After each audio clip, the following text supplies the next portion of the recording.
दोस्तों नमस्कार। आज की जो महत्वपूर्ण क्लास है हमारी है लाइव जा रही है। अगर आप लोगों को मेरी आवाज़ सुनाई दे रही है तो प्लीज़ शेयर करिएगा।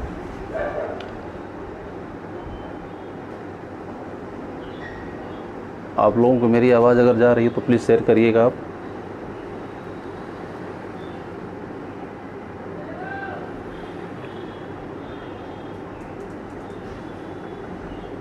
आज की जो क्लास है अभी कोई भी ऑनलाइन नहीं दिख रहा है, कोई इंडिकेशन भी नहीं है कि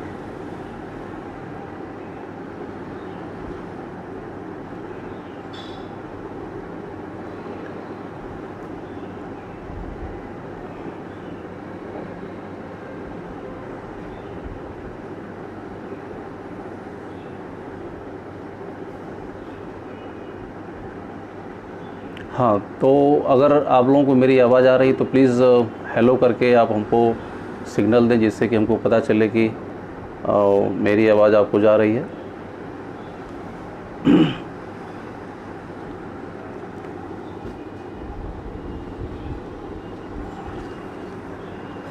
आज का जो लेक्चर हमारा है और मैंने जो आप लोगों को शेयर किया है उस शेयरिंग ऑप्शन में मैं आपको दिखाई दे रहा होगा कि गुप्ता काल के जो प्रारंभिक मंदिर हैं उन प्रारंभिक मंदिरों के बारे में हम लोग स्टडी करेंगे। और इसके पहले हम लोग अध्ययन कर चुके हैं कि नागर शैली की जो महत्वपूर्ण विशेषताएं होती हैं वो कौन कौन सी विशेषताएं हैं, उसके बारे में मैं पहले ही बता चुका हूं। जो मेरा प्रीवियस लेक्चर हुआ था उस लेक्चर में मैंने नागर शैली की संपूर्ण विशेषताओं के बारे में मैं आपसे शेयर किया हूँ। मेरा एक तीसरा लेक्चर है हिस्ट्री की जो मेरी सीरीज़ जा रही है उस सीरीज़ का जो है this is the third lecture. जो मेरा पहला लेक्चर था वह कल्चर के बारे में था, सिविलाइजेशन के बारे में था, स्कल्पचर के बारे में था, आर्किटेक्चर के बारे में था। और इसके बाद जो दूसरा मेरी सीरीज़ है वो टाइप्स ऑफ टेम्पल, मंदिरों के कितने प्रकार होते हैं, नागर शैली, बेसर शैली और द्रविड़ शैली, उनकी महत्वपूर्ण विशेषताएं क्या हैं और उनके महत्वपूर्ण मंदिरों के बारे में मैंने आपको बताया। तो ये सिविल सर्विस के लिए बहुत ही क्रूशियल है और यहाँ से प्री और मेंस दोनों के लिए ही दोनों के महत्वपूर्ण क्वेश्चंस आते हैं।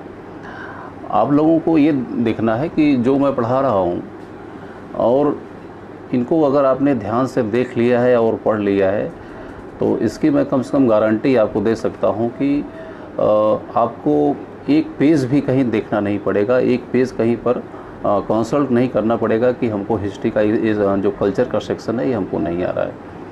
तो इसको बहुत लेकिन एक बार दो बार देखिएगा, क्योंकि जो लेक्चर है ये काफ़ी लंबा है, लेक्चर काफ़ी लंबा है। धन्यवाद सतजीत सर, थैंक यू। तो इस प्रकार से ये हमारा लेक्चर जो प्रीवियस लेक्चर है सीरीज़ नंबर 1, आप उसको ज़रूर देखिएगा, क्योंकि उसमें जो हमारी कल्चर के इंग्रेडिएंट्स हैं, जो इसकी विशेषताएं हैं, इन कल्चर की विशेषताओं के बारे में जब तक आप नहीं जानेंगे तब तक उसको समझ नहीं पाएंगे। तो आप सीरीज़ से देखिए, मेरा लेक्चर नंबर 1 देखिएगा और इसके बाद फिर सीरीज़ नंबर 2 देखिएगा और इसके बाद सीरीज़ नंबर 3 जो है मेरा आज का लेक्चर है। तो एक सीरीज़ है, इसको आप जो है लाइव आप देख सकते हैं। इसी क्रम में मैं अपना लेक्चर को आगे कंटिन्यू करता हूँ कि यहाँ से नागर शैली के बारे में हम लोग बात कर रहे हैं और नागर शैली की क्या महत्वपूर्ण विशेषताएं होती हैं इसके बारे में मैं आपको बता चुका हूँ। और नागर शैली के बारे में नागर शब्द नगर से निकला हुआ है और यह माना जाता है कि सबसे पहले जो इस प्रकार के मंदिरों की शुरुआत हुई वो नगरों से हुई, इसीलिए इसका नाम नागर शैली पड़ा है। नागर शैली का जो विस्तार है, जो एरिया है, उसके बारे में ये है कि विंध्याचल से लेकर के हिमालय के बीच में और बंगाल की खाड़ी से लेकर के यानी बंगाल से लेकर के गुजरात के बीच का जो क्षेत्र आता है, यह पूरा का पूरा क्षेत्र नागर शैली के मंदिरों में आता है। इसको मैं पीछे बता चुका हूँ, अगर आप इसको देखना चाहते हैं तो देख सकते हैं। इसके बाद नागर शैली में तमाम वेरिएशन है, मतलब जो क्षेत्रीय विशेषताएं होती हैं मंदिर पर, उस पर अपना प्रभाव साफ साफ दिखाई देती हैं। क्षेत्रीय शैली का मतलब जो गुजरात की शैली है उसकी अपनी एक रीजनैलिटी है, उस रीजनैलिटी के हिसाब से चीज़ें आगे बढ़ती हैं। इसके बाद फिर आपका बंगाल की शैली अपनी अलग है, इसके बाद फिर राजपूताना की भी एक शैली है। तो अलग अलग इसको पार्ट में बांटा गया है। पीछे मैं आपको इसका जो नागर शैली के अलग अलग विभाजन है उसके बारे में मैं चर्चा कर चुका हूँ।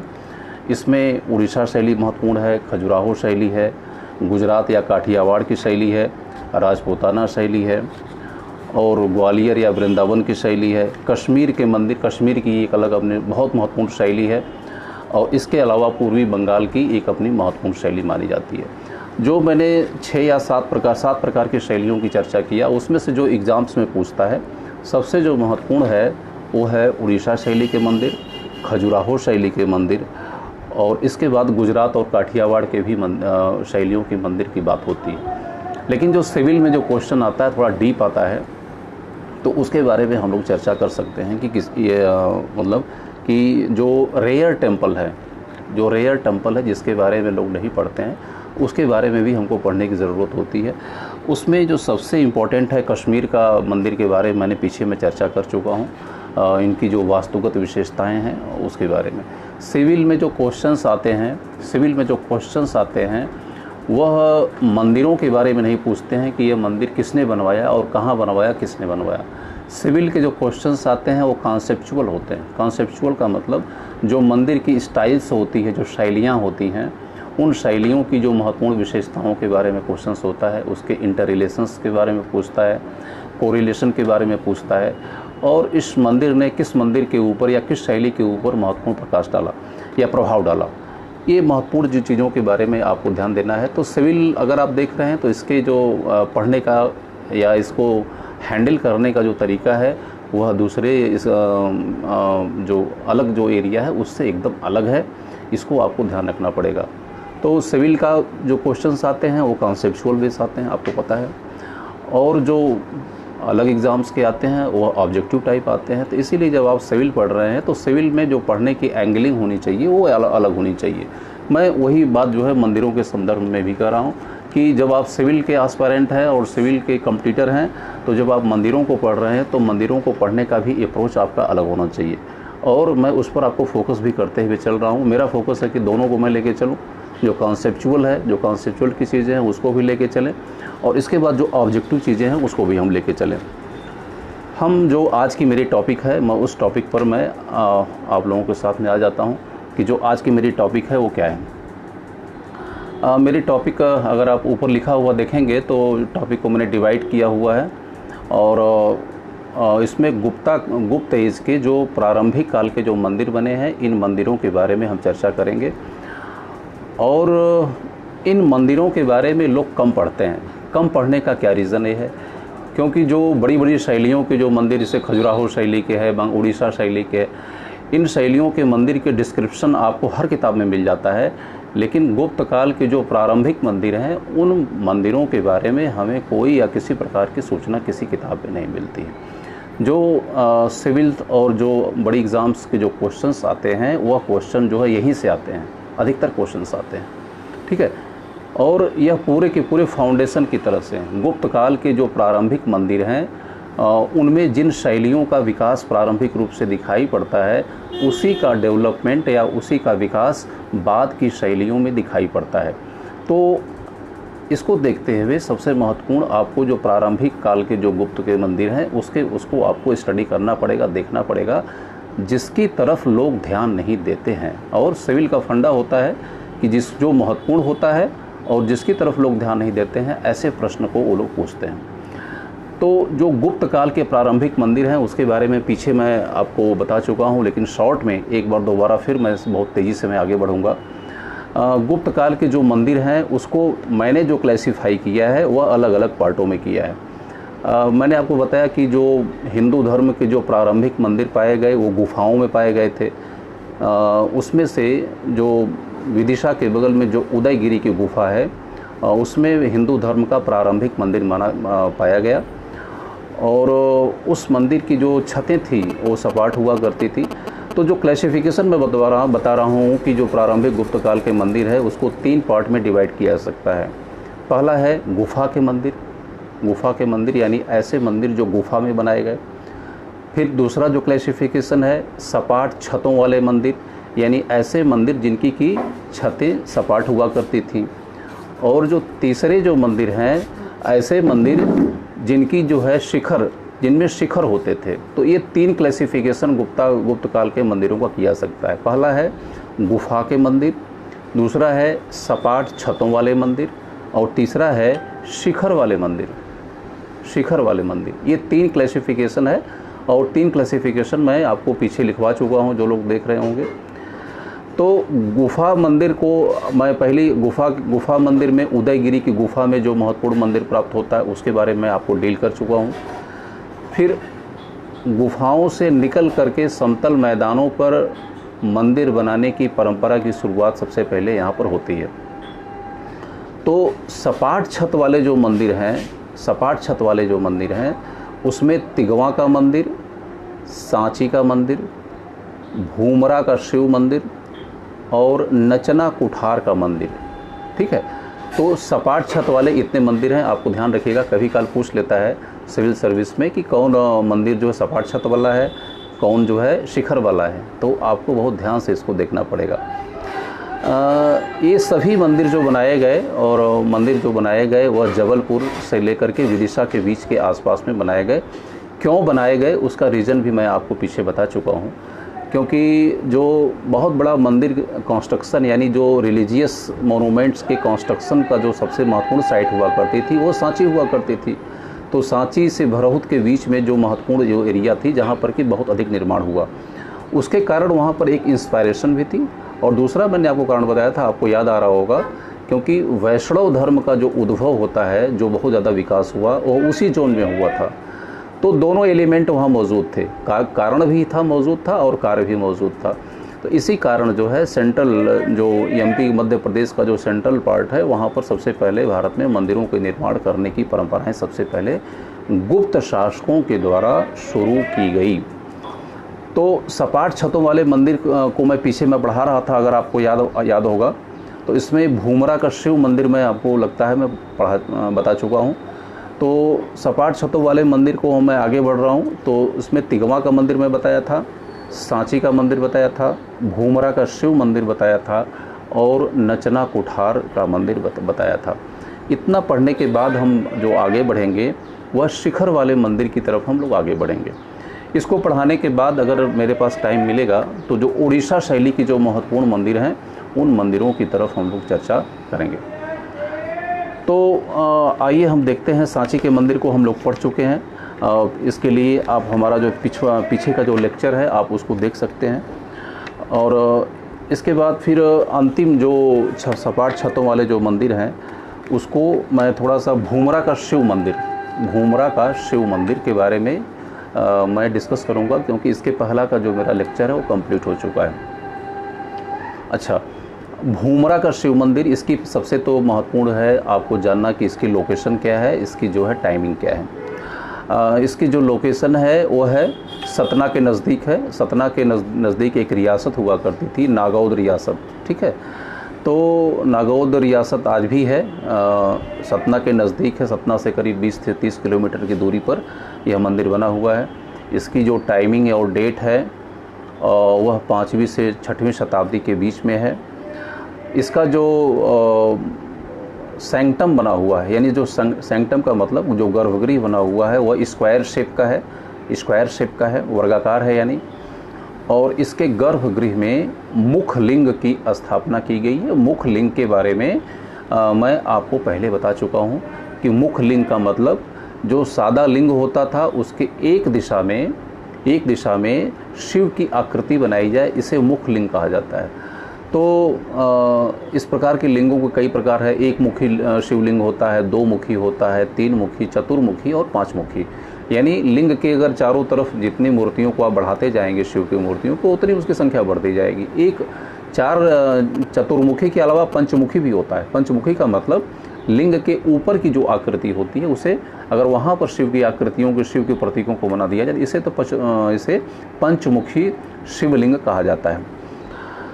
और भूमरा के शिव मंदिर की जो विशेषता मैंने आपको बताया कि 5वीं और 6वीं शताब्दी का है। यह सतना मध्य प्रदेश के नज़दीक है। इसका जो सैंक्टम है, इसका जो गर्भगृह है वह स्क्वायर बना हुआ है। और इसकी जो महत्वपूर्ण विशेषता ये है कि इस मंदिर के चारों तरफ रिलीफ स्कल्पचर बनाया गया है। रिलीफ स्कल्पचर का मतलब उद्वृत्त चित्त, विभिन्न प्रकार के जो माइथोलॉजिकल घटनाएं थी, जो कृष्ण से संबंधित थी, जो विष्णु से संबंधित थी, अलग अलग रामायण और महाभारत की जो कहानियों का जिसमें वर्णन किया गया है, इस प्रकार की कहानियों का इसमें अंकन किया गया है। तो उद्वृत्त चित्त बहुत इंपॉर्टेंट है। सिविल सर्विस के कई बार एग्जाम्स में पूछा जा चुका है कि मंदिरों के उद्वृत्त चित्रों के बारे में विवरण दीजिए। ये बहुत रेयर क्वेश्चन है और इसको बहुत कम लोग जानते हैं। ठीक है, तो उद्वृत्त चित्त का मतलब रिलीफ स्कल्पचर है। रिलीफ स्कल्पचर का मतलब जो मंदिरों के ऊपर या किसी दीवार के ऊपर उभार करके किसी कलाकृति को बनाया जाए, उभार करके। ठीक है, तो इसे उद्वृत्त चित्त कहा जाता है। इसे रिलीफ स्कल्पचर का नाम दिया गया है। तो रिलीफ स्कल्पचर के बारे में सिविल सर्विस में क्वेश्चंस आ चुके हैं कि मंदिरों के उद्वृत्त चित्रों के बारे में बात करिए। गुफाओं में भी उद्वृत्त चित्र बनाए गए हैं। इसके बाद बहुत सी ऐसी जगहें हैं वहाँ जहाँ के उद्वृत्त चित्र बताए गए। तो आपको रिलीफ स्कल्पचर्स के बारे में आपको महत्वपूर्ण चीज़ों को ध्यान देना है। अगला जो मंदिर है हम लोग उसकी तरफ आगे बढ़ रहे हैं। अगला जो मंदिर है वो है नचना कुठार का मंदिर। नचना कुठार, नेक्स्ट लिखिएगा, कंटिन्यू। मैं ये समझ रहा हूँ कि आप पेन कागज़ लेके बैठे होंगे और लिख रहे होंगे। तो अगला जो मंदिर है नचना कुठार का मंदिर, या इसे नचना मंदिर भी कहा जाता है। इसे नचना मंदिर या नचना कुठार का मंदिर भी कहा जाता है। इसकी जो लोकेशन है यह है जिला पन्ना जिला मध्य प्रदेश में है। इसको आप जानते हैं। इसकी जो टाइमिंग है वो 6वीं शताब्दी का है। और इसकी जो महत्वपूर्ण जो विशेषता है कि इसके प्रवेश द्वार के ऊपर, जब आप मंदिर में प्रवेश करेंगे तो प्रवेश द्वार के ऊपर गंगा और जमुना की प्रतीकों का अंकन किया गया है। यानी चौखट, जो मंदिर का चौखट होता है, उस चौखट के ऊपर गंगा और जमुना का अंकन किया गया है। गंगा और जमुना का अंकन प्रतीकों के रूप में किया गया है। ठीक है, गंगा और जमुना का अंकन नहीं किया सकता है। गंगा का प्रतीक घड़ियाल के रूप में किया गया है और जमुना का प्रतीक कछुआ के रूप में किया गया है। यानी जहाँ पर भी मंदिरों में अगर आप देखिएगा, जिस भी मंदिर में घड़ियाल और कछुआ को अगर बनाया गया होगा तो आप ये जान जाइए कि जहाँ घड़ियाल होगा वहाँ पर जो है गंगा की आकृति होगी, और जहाँ कछुआ की आकृति बनी होगी वह यमुना की आकृति होगी। यह एक प्रतीकात्मक तरीके से बनाया जा सकता है। अच्छा, इसमें जो मैंने बताया था रिलीफ स्कल्पचर, जो रिलीफ स्कल्पचर का मैंने बताया था कि भूमरा के शिव मंदिर में रिलीफ स्कल्पचर का हमको साक्ष्य मिलता है। वह परंपरा आगे बढ़ती जाती है और बाद के जो मध्यकाल के जो मंदिर पाए गए उसमें भी यह कंटिन्यू परंपरा आगे बढ़ती रही। इसीलिए रिलीफ स्कल्पचर यानी मंदिर के दो भाग हैं, एक मंदिर का आंतरिक भाग और दूसरा है बाहरी भाग। तो जो स्टार्टिंग फेज़ के जो मंदिर बनाए गए उसमें रिलीफ स्कल्पचर नहीं पाया जाता है, सादा, उसके मंदिर का जो आंतरिक हिस्सा था वो सादा था। लेकिन बाद का जो फेस आता है उसमें धीरे धीरे जो मंदिर का जो आंतरिक भाग है जहाँ गर्भगृह स्थित करता है उसमें धीरे धीरे डेकोरेशन होना शुरू हुआ और भिन्न भिन्न प्रकार की चीज़ों को उसमें मतलब कि कलाकृतियों का उसमें अंकन किया जाने लगा। बाद में यह परंपरा और भी आगे बढ़ी तो मंदिर के बाहर और अंदर दोनों प्रकार की चीज़ों का अंकन किया गया। अब बाद में देखते हैं कि मंदिरों की जो विमान होता था उसकी बाह्य दीवारें थी, बहुत से उसमें मूर्तियों को उसमें इनपुट किया गया, रखा गया, भिन्न भिन्न किस्म प्रकार के देवी देवताओं की और अलग अलग किस्म की मूर्तियों का उसमें अंकन किया गया। तो नचना कुठार की जो मंदिर है जो जिला पन्ना में है, यह 6th सेंचुरी का है, 6वीं शताब्दी का है। इसके प्रवेश द्वार पर गंगा और जमुना की आकृतियों का बनाया गया है। इसके आंतरिक भागों पर रामायण की कहानियों का अंकन किया गया है। इसके आंतरिक भागों पर रामायण की कहानियों का अंकन किया गया है।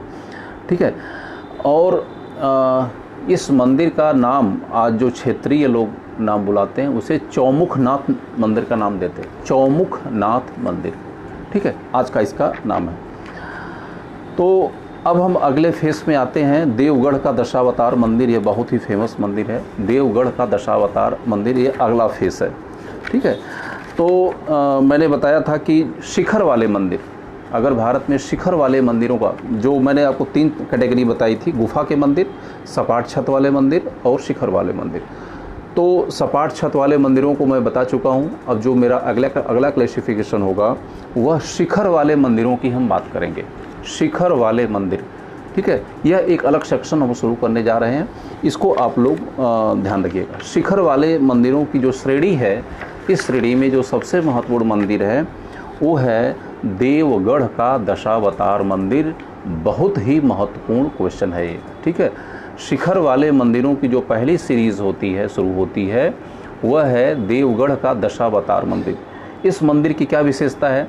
सबसे बड़ी इस मंदिर की विशेषता है कि अब तक जो मंदिर बनाए जाते थे उनकी छतें सपाट होती थी, लेकिन अब जो मंदिर बनाए जाने लगे सपाट छतों की जगह उसमें शिखर या विमान बनाने की परंपराओं की शुरुआत हुई। और यह परंपरा जो शुरुआत हुई, सबसे पहले किसी मंदिर में यदि शिखर बनाने का जो प्रयास किया गया तो वह देवगढ़ का दशावतार मंदिर है। ध्यान रखिएगा, बहुत इम्पोर्टेंट है। तो यह क्वेश्चन अगर पूछता है कि पहली बार भारत में किस मंदिर में शिखर या विमान बनाया गया, ये क्वेश्चन है। भारत में पहली बार किस मंदिर में शिखर बनाया गया, ठीक है, तो इसका उत्तर होगा देवगढ़ का दशावतार मंदिर, ठीक है ना। तो इसको आप पेन डाउन कर लीजिएगा। एक क्वेश्चन एक बार दो बार नहीं, 20 बार पूछा गया है, छोटी से बड़ी सभी एग्जामों में पूछा गया है। तो इसको आप लोग बहुत ध्यान से जो है इसको पेन डाउन करते जाइएगा, ठीक है। अब हम देवगढ़ के दशावतार मंदिर के बारे में, हम इसका जो बेसिक जो चीज़ें हैं, इसके बेसिक जो नॉलेज है, हम इसके बारे में लेते हैं। किसी ये कहाँ पर स्थित है, इसकी टाइमिंग क्या है, इसकी जो शैली यानी जो वास्तुगत विशेषताएं हैं, इसकी वास्तुगत विशेषताएं किस प्रकार से हैं। पहले तो यह बहुत से लोग ये जानते हैं कि जो देवगढ़ का दशावतार मंदिर है वह मध्य प्रदेश में है।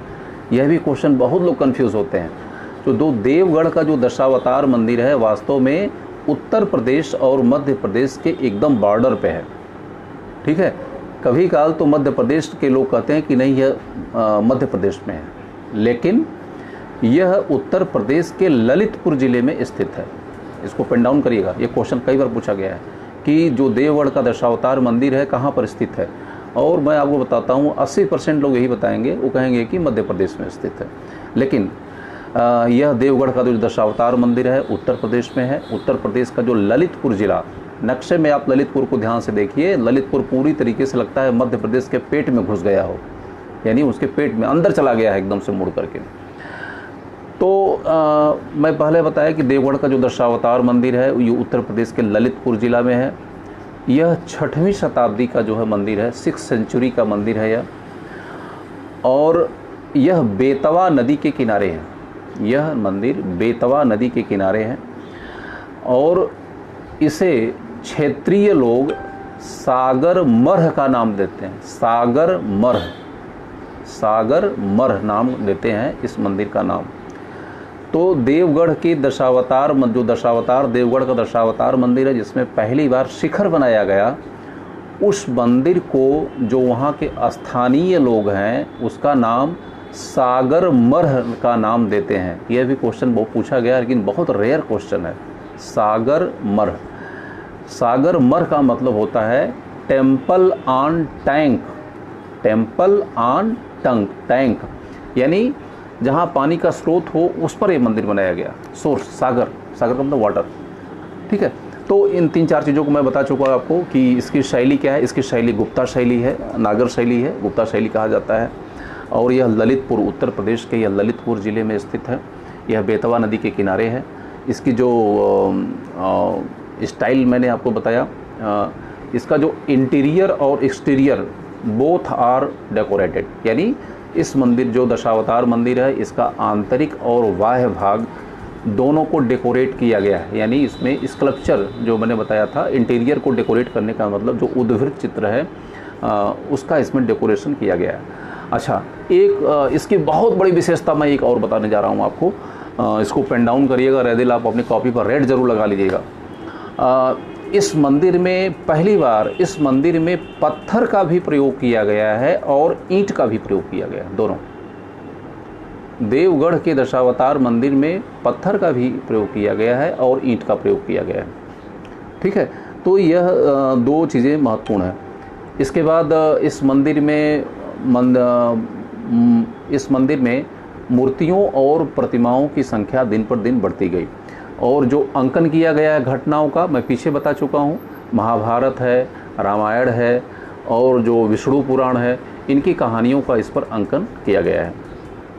इसका जो शिखर है वह 40 फुट करीब ऊंचा है, और इसकी जो महत्वपूर्ण विशेषता एक बहुत बड़ी है कि जो इसमें ईंटों का प्रयोग किया गया है वह ईंटों की साइज़ बहुत ज़्यादा है, यानी बहुत लंबी लंबी ईंटों का प्रयोग किया गया है। इस ईंटों की साइज़ है 17.5 inch into 10.5 inch into 3.5 inch. तो यह एक महत्वपूर्ण विशेषता है। अगर हमसे पूछा जाए कि देवगढ़ का दशावतार मंदिर की सिर्फ आप 3 विशेषता बताइए, तो 3 विशेषता के लिए मैं आपको बताना हो तो मैं कुछ चीज़ों को बताऊंगा। आप क्या बताएंगे? मैं 3 विशेषता बताऊंगा इसकी। पहले कि इस मंदिर में पहली बार, किसी मंदिर में भारत में पहली बार शिखर या विमान का जो निर्माण किया गया इसी शैली में किया गया। विशेषता पहली इसकी विशेषता यह है। दूसरी विशेषता मैं बताऊंगा कि यह मंदिर यानी देवगढ़ का दशावतार मंदिर में पत्थर और ईंट दोनों का यूज इसमें किया गया है। यह दो विशेषता तो इसकी बहुत महत्वपूर्ण है। और तीसरी जो है, इसका जो कंस्ट्रक्शन किया गया है वह उत्तर प्रदेश में है, न कि मध्य प्रदेश में है। ठीक है, स्टोन और ब्रिक का यूज़ किया गया है। इंटीरियर और एक्सटीरियर का डेकोरेशन किया गया है। मंदिरों में मूर्तियों और प्रतिमाओं की संख्या को बढ़ा दिया गया। रिलीफ स्कल्पचर्स के बारे में मैंने बताया कि रिलीफ स्कल्पचर जो पहले से चला आ रहा था उसको और भी इसमें बढ़ोतरी हो गई, और विभिन्न घटनाओं का इसमें अंकन किया गया। तो ये 2-3 पॉइंट जो मैंने आपको बताया बहुत ही इंपॉर्टेंट है। पहली बार इसमें शिखर बनाने का प्रयास किया गया, इसके बाद इसमें पत्थर और ईंट दोनों का इसमें प्रयोग किया गया। इसे क्षेत्रीय लोग सागर मरह का नाम देते हैं। ये 3-4-5 पॉइंट को मैंने आपको बताया। अच्छा, अब जो इस शैली का जो अंतिम जो मंदिर मैं आपको बताने जा रहा हूँ वो है भीतर गांव का मंदिर। भीतर गांव का मंदिर, ठीक है। भीतर गांव का मंदिर भी जो है वह उत्तर प्रदेश में स्थित है, लेकिन यह कानपुर देहात पे है। ठीक है, लिख लीजिएगा इसको। जो भीतर गांव का मंदिर है, भीतर गांव का मंदिर अगली शैली में, यह अंतिम है जिसके के बाद में अगले में आगे चलूँ। तो भीतर गांव का जो मंदिर है वो कानपुर देहात में स्थित है, और इसकी जो टाइमिंग है वह है 6th सेंचुरी AD है, यानी 6वीं शताब्दी का मंदिर बना हुआ है। इस मंदिर में शिव और विष्णु दोनों को यह मंदिर डिवोट किया गया है। शिव को भी समर्पित किया गया है और यह विष्णु को समर्पित किया गया है।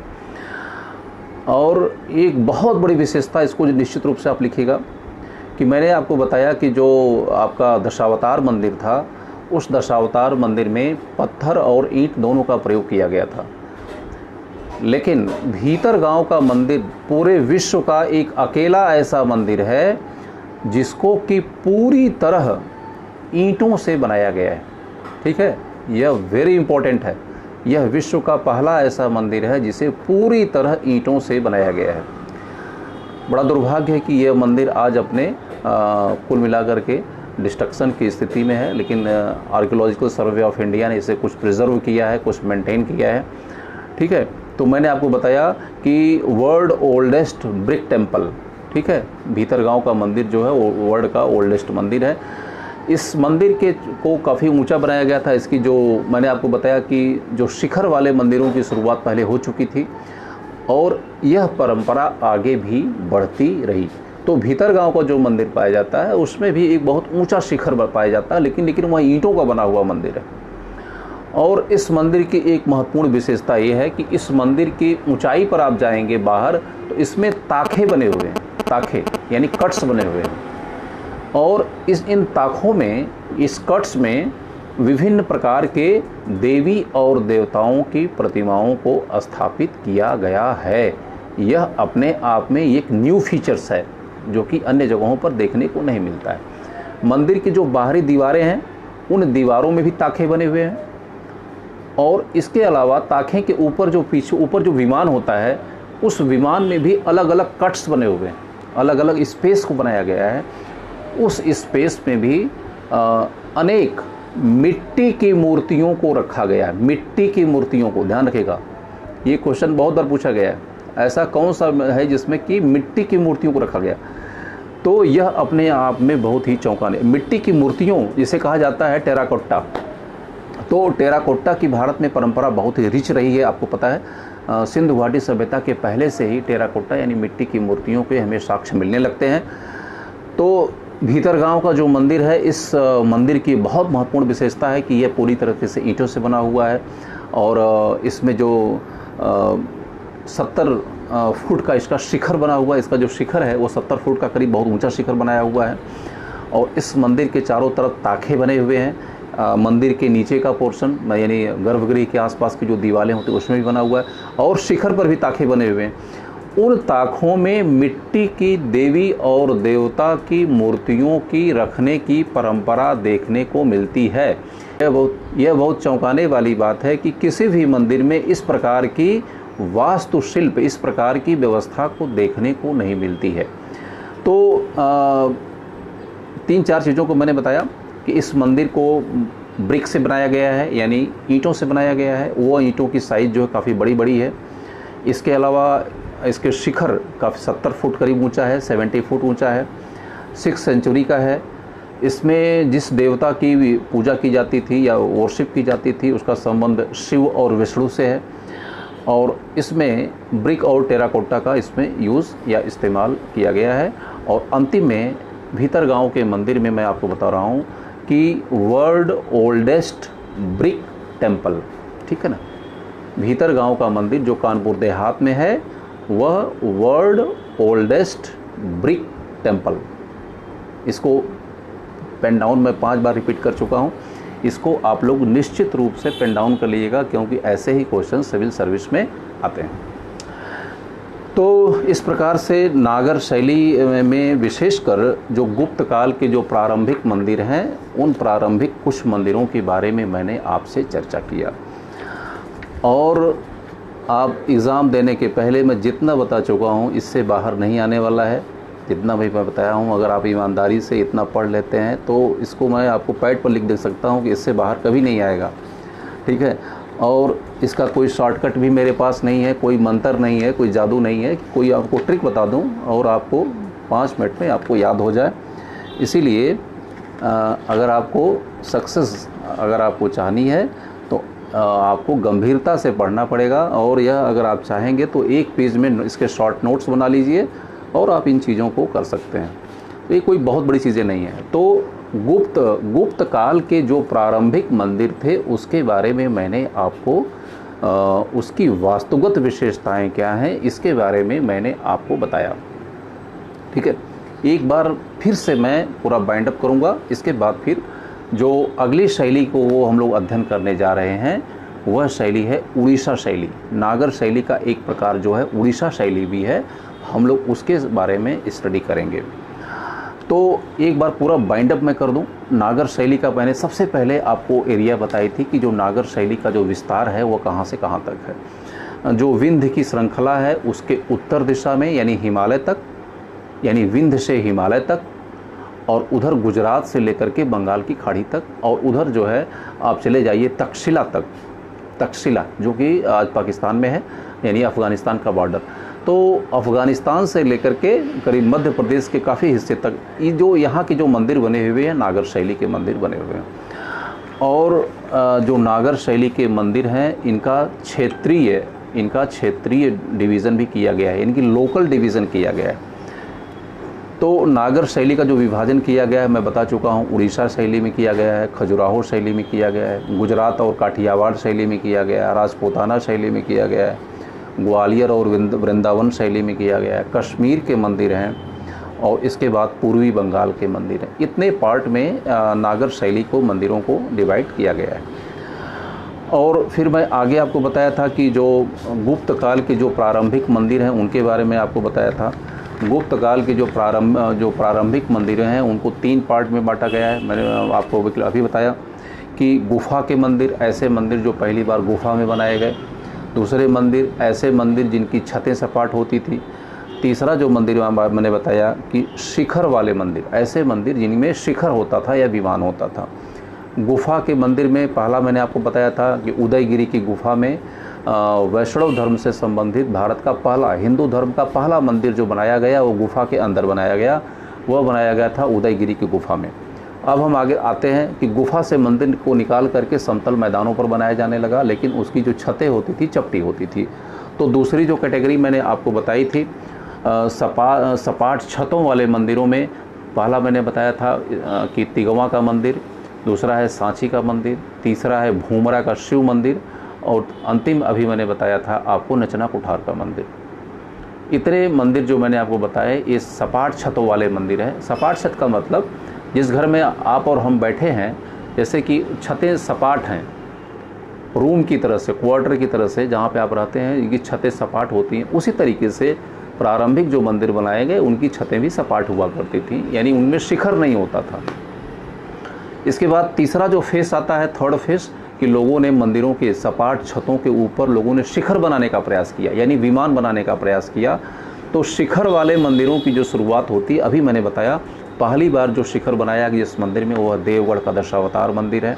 इसके बाद मैंने आपको बताया भीतर गांव का मंदिर है, और अंतिम में एक मंदिर मैं अभी बताना भूल गया, बहुत इंपॉर्टेंट है जो मंदिर मैं बताने जा रहा हूँ अंतिम लास्ट में, वो है तेली का मंदिर, बहुत इंपॉर्टेंट है। अंतिम जो शिखर वाले मंदिर को जो मैंने बताया था अंतिम है तेली का मंदिर, बहुत इंपॉर्टेंट मंदिर है तेली का मंदिर, ठीक है ना। और तेली के मंदिर से बहुत बार क्वेश्चंस पूछा जा चुका है, अपने आप में यूनिक मंदिर है यह। अच्छा, यह मंदिर इतना इम्पोर्टेंट क्यों है? तेली का मंदिर जो है अंतिम नागर शैली का जो प्रारंभिक मंदिर बनाया गया, जो इसमें एक यूनिक मंदिर है यह तेली का मंदिर। अच्छा, इसकी पहले लोकेशन आप जानिए, तेली का मंदिर की क्या विशेषता है। यह ग्वालियर, मध्य प्रदेश के ग्वालियर के किले में स्थित है। ओल्ड फोर्ट, ग्वालियर में जो ओल्ड फोर्ट है उस ओल्ड फोर्ट में इसे स्थापित किया गया है। इसकी जो डेटिंग है, तेली का मंदिर ध्यान रखिएगा, और अगर इसको याद नहीं रखेंगे तो फिर समझ लीजिए बहुत नुकसान आपका हो जाएगा। तो 8वीं, पहले तो यह ग्वालियर के किले में तेली का मंदिर है। दूसरा है यह 8वीं और 9वीं शताब्दी का है, सेकंड। दूसरा है, नेक्स्ट है कि इसमें 3 देवी देवताओं, 3 प्रकार के देवी और देवताओं को स्थापित किया गया है। इसमें विष्णु की मूर्तियाँ, प्रतिमाएँ प्राप्त होती हैं, शिव की प्राप्त होती हैं, और मातृक की प्राप्त होती हैं। मातृक का मतलब शक्ति संप्रदाय, जैसे दुर्गा हुई, काली हुई, ऐसे जो थे इनको शक्ति संप्रदाय कहा जाता था।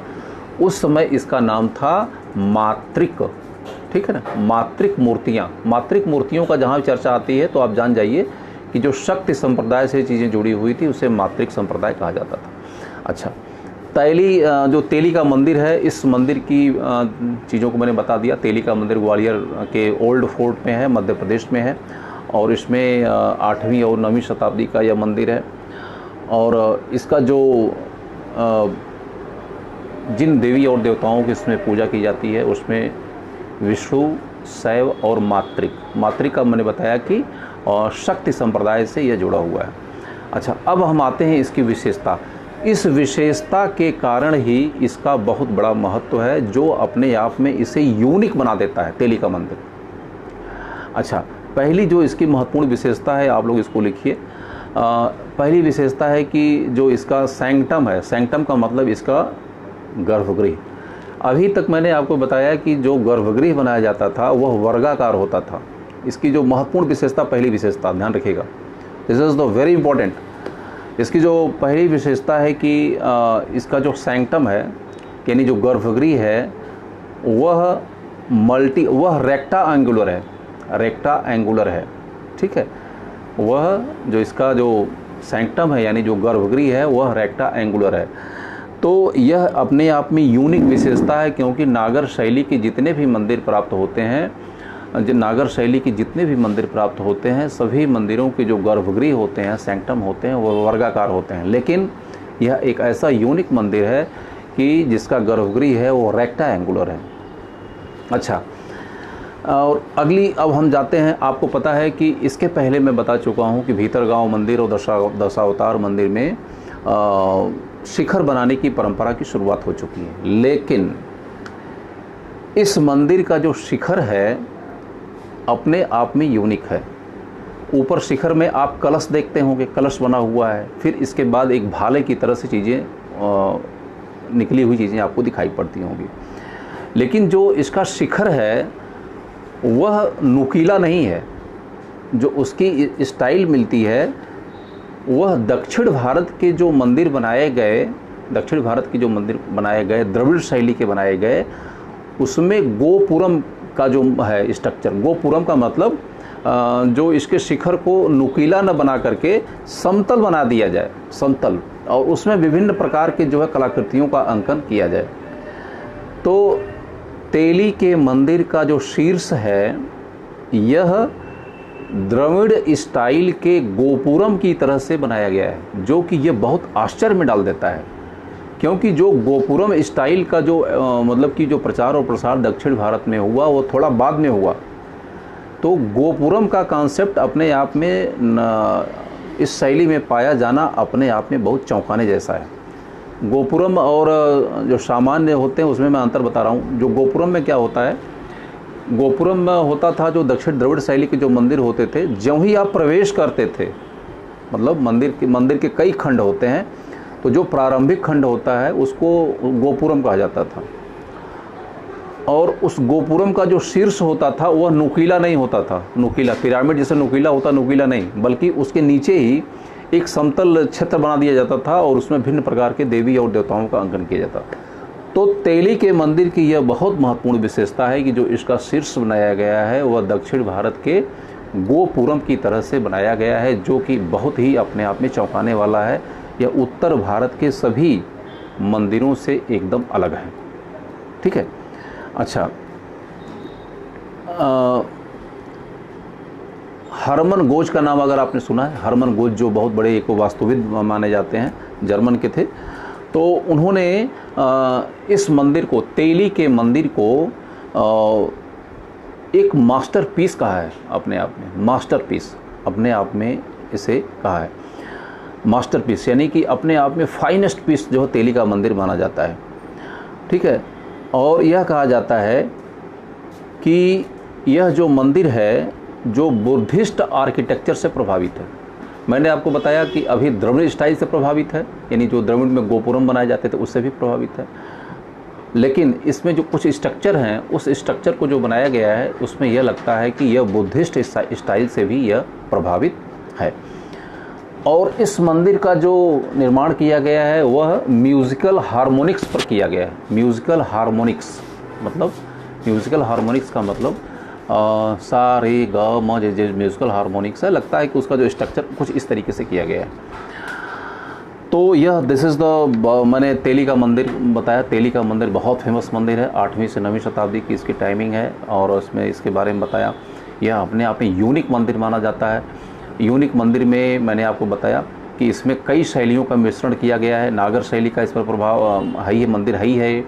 इसमें जो द्रविड़ शैली के मंदिर हैं उसका भी प्रभाव साफ साफ दिखाई देता है।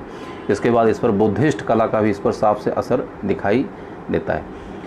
तो यह अपने आप में चौंकाने। अच्छा, तेली का मंदिर नाम क्यों पड़ा, इसको लेकर के बहुत कहानियाँ हैं। तेली का मंदिर नाम क्यों पड़ा, कहावत है कि जो उस काल में, यानी मध्य उस एज में, एक बहुत बड़ा व्यापारी हुआ करता था, बहुत बड़ा तेल का व्यापारी होता था, जिसके कि बहुत अकूत संपत्ति हुआ करती थी। लेकिन उसे कोई संतान नहीं थी, उसके कोई संतान नहीं थी। तो उस समय के बहुत बड़े कोई संत हुआ करते थे, वो उनके पास गया और उसने कहा कि महाराज, मेरे पास इतना खजाना है लेकिन मेरे पास कोई संतान नहीं है। तो यह चूँकि बनिया जो था, जो तेली था, बहुत ही बेहद कंजूस हुआ करता था। तो कंजूस हुआ करता था तो उन्होंने कहा ठीक है, मेरे आशीर्वाद से आपको संतान की तो प्राप्ति होगी, लेकिन आपको हमें खाने पर बुलाना पड़ेगा। तो संत जब उनके घर पे गए और उन्होंने अपने खाना खाने के लिए बुलाया, तो कटोरी में घी रखा हुआ था, कटोरी में घी रखा हुआ था। कटोरी में घी रखा हुआ था, उस घी की कटोरी के घी में एक मक्खी गिर गई। तो उसने उस मक्खी को या घी को निकाल के फेंका नहीं, बल्कि उस मक्खी को निकाला और उसको मसल करके उसका जितना भी घी था मक्खी में उसको अपने जूते पर गिरा दिया। तो संत ने देखा तो देखा कि ये इतना कंजूस आदमी है कि जो मक्खी घी में गिर गई उसको मसल करके अपने जूते पर गिरा दिया और इसके बाद मक्खी को फेंक दिया और घी खा गया। तो यह बहुत ही चौंकाने वाली बात थी। उसने कहा कि आपको संतान तो प्राप्त होगी, लेकिन आप ऐसा एक मंदिर बनवाएंगे जिसकी बनाने में आप पानी का इस्तेमाल नहीं करेंगे, घी का इस्तेमाल और तेल का इस्तेमाल करेंगे, घी का इस्तेमाल करेंगे।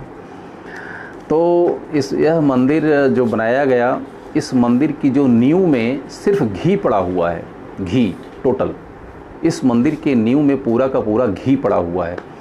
और आज भी जब बहुत ज़्यादा गर्मी होती है तो उस मंदिर के नींव से आज भी घी रिसता है। तो चूँकि ये इस मंदिर का निर्माण तेली ने किया था, इसीलिए इसे तेली का मंदिर कहा जाता है। लेकिन जो इसकी कंस्ट्रक्शन की जो मैंने कहानी जो कि इसको क्यों बनवाया गया, तेली का मंदिर क्यों बनाया गया, इसके पीछे यही माइथोलॉजी है। और मैंने बताया कि तेली का मंदिर जो है अपने आप में यूनिक हैसियत रखता है उत्तर भारत के मंदिरों में। यह सिविल सर्विस में कई बार पूछा गया है तेली का मंदिर, इसीलिए इसको आप लोग ध्यान से पढ़िएगा। हम अगले सेक्शन की तरफ हम लोग आगे बढ़ रहे हैं। जो हमारा अगला सेक्शन है, मैंने आपको बताया था कि उड़ीसा शैली के मंदिरों के बारे में हम लोग अध्ययन करेंगे। उड़ीसा शैली के जो मंदिर हैं उसके बारे में हम लोग स्टडी करने जा रहे हैं, ठीक है। तो उड़ीसा शैली के जो महत्वपूर्ण मंदिर हैं,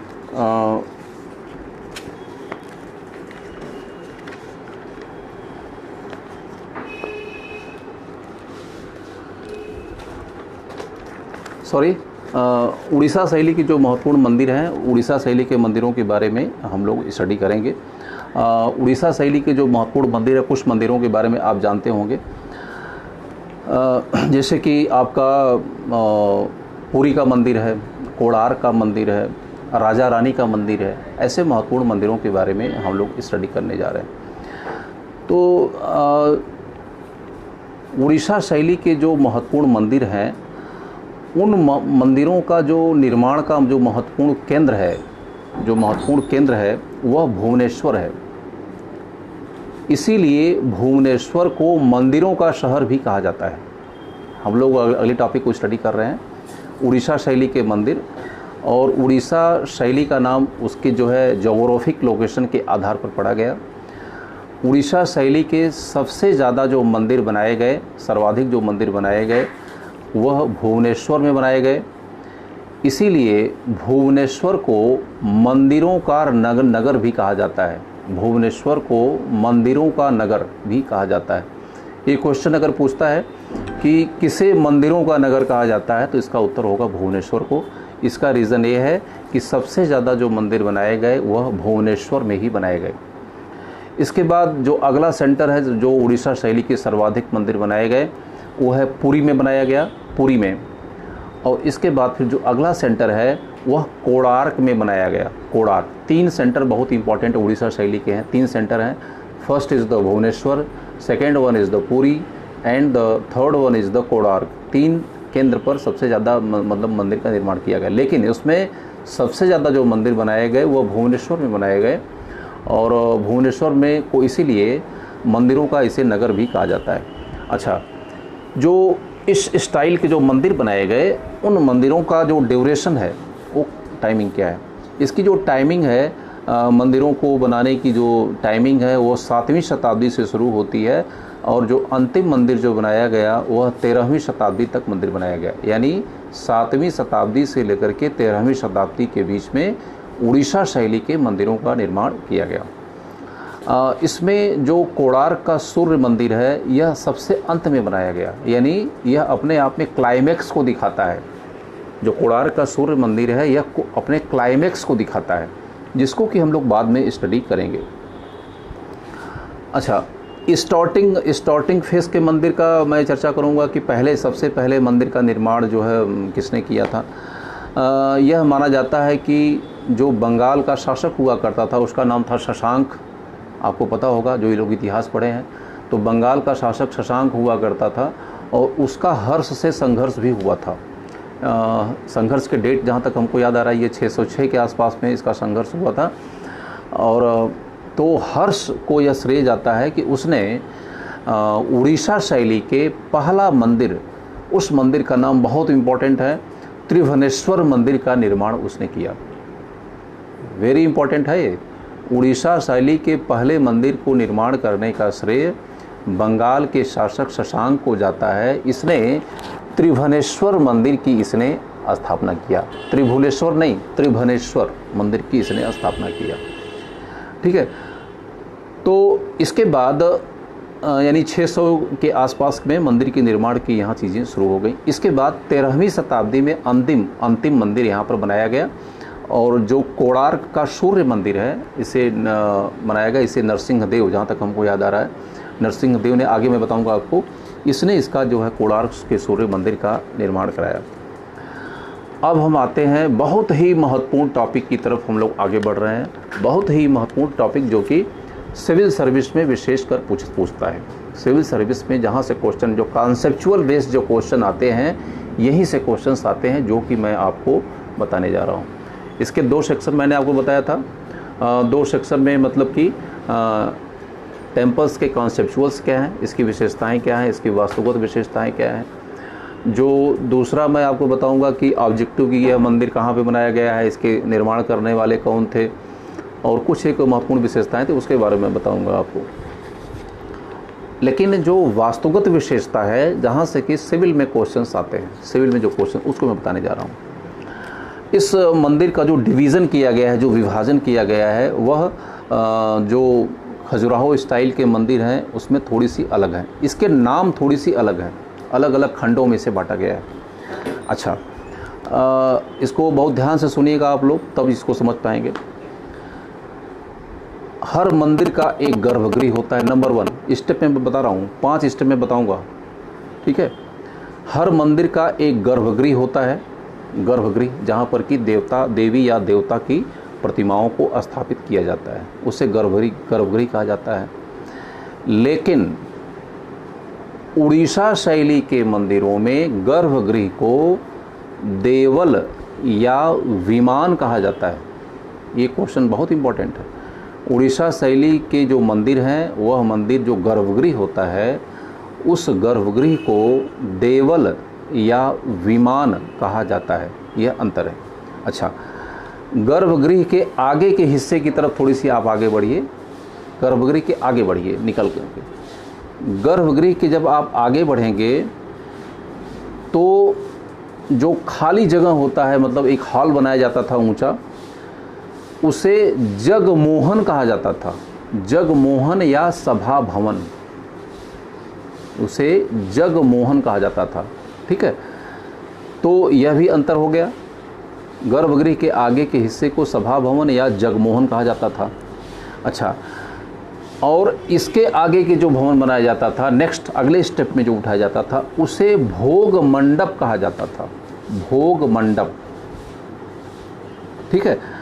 तो एक मिनट, जगमोहन, और जगमोहन के आगे जो है नट मंदिर, नट मंदिर, और नट मंदिर के आगे भोग मंडप। ये 4 स्टेप है। मैं फिर से दोबारा रिपीट कर रहा हूँ, थोड़ा सा गलती होगी बताने में हमको। पहला है गर्भगृह, गर्भगृह को देवल या विमान कहा गया, ठीक है। इसके बाद उसके आगे के पोर्शन को, जिसे सभा भवन या जगमोहन कहा गया, उसके भी आगे का पोर्शन जो है नट मंदिर। नट मंदिर का मतलब नृत्य करने का स्थान। और नट मंदिर के आगे जो होता है वह भोग मंडप होता था। भोग मंडप यानी जहाँ पर देवताओं को चढ़ाने के लिए प्रसाद तैयार किया जाता था। तो यह 4 स्टेप हो गया। पहला है देवल या विमान, इसे गर्भगृह कहा गया। दूसरा जो हिस्सा था वह जगमोहन या सभा भवन कहा गया। तीसरा जो है स्टेप, वह नट मंदिर या नृत्य का स्थान कहा गया। इसके बाद अगला स्टेप जो होता था वह भोग मंडप, यानी जहाँ पर भोग बनाया जाता था। यह क्रम बहुत बार पूछा जा चुका है कि देवल क्या है या जगमोहन क्या है। यह बहुत इंपॉर्टेंट है। देवल जगमोहन, नट मंदिर और भोग, ये इतने स्टेप्स में आपको है। तो उड़ीसा शैली की जो मंदिर हैं उनका जो डिवीज़न किया गया है वह जो आपके खजुराहो शैली के मंदिरों में थोड़ा सा विभेद है, वह है विभेद सिर्फ नाम का है, सिर्फ नाम का विभेद है। तो मैंने बताया कि उड़ीसा शैली के जो मंदिर हैं उसमें गर्भगृह को गर्भगृह न कह करके उसे देवल या विमान कहा जाता था। गर्भगृह के जो आगे का पोर्शन होता था नेक्स्ट, उसे सभा भवन या जगमोहन कहा जाता था। उसके भी जो आगे का पोर्शन होता था उसे नट मंदिर कहा जाता था, यानी नृत्य का स्थान। और इसके जो भी जो आगे का पोर्शन होता था उसे भोग मंडप कहा जाता था। इसको मैं थोड़ी सी आसान भाषा में आपको बता रहा हूँ। पहले आदमी खाना खाएगा, यानी भोग मंडप की सबसे बाहरी की, मैं आपको उल्टा बता रहा हूँ, इसे गर्भगृह से न निकल करके एकदम बाहर से बता रहा हूँ। ये क्वेश्चन उलट के भी पूछता है कभी बार कि गर्भगृह से कहेगा ये कौन सा क्रम सही है, कौन सा क्रम सही नहीं है। तो मैं आपको ठीक उल्टा बता रहा हूँ। पहले खाना आदमी खाएगा, ये उसे भोग मंडप कहा गया। खाना खाने के बाद मनोरंजन की बात आती है, यानी नृत्य का स्थान, इसे नट मंदिर कहा गया। और खाना और जब नृत्य का स्थान हो जाएगा तो इस पर मीटिंग होगी, सभा भवन होगा, वहाँ उसको सभा भवन कहा गया। और अंत में सभा भवन यानी जहाँ पर शिष्य लोग पहले बैठता था, यानी तो सभा भवन के बाद आता था गर्भगृह, यानी कि अपने देवता का जो है दर्शन करना। तो पहले खाना खाया, फिर नृत्य किया, इसके बाद फिर जो है मीटिंग किया, इसके बाद फिर देवता का दर्शन किया। तो यह दो क्रम है, देवल, जगमोहन, नट मंदिर और भोग मंडप। और इधर से शुरू करेंगे तो भोग मंडप, नट मंदिर, जगमोहन और देवल, ये इस सेक्शन है।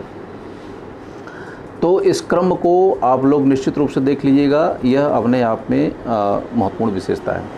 इसकी जो दूसरी महत्वपूर्ण विशेषता, जो इसकी वास्तुगत विशेषताएं मैं आपको बता रहा हूं, जो कि सिविल के लिए बहुत ही महत्वपूर्ण क्वेश्चन है।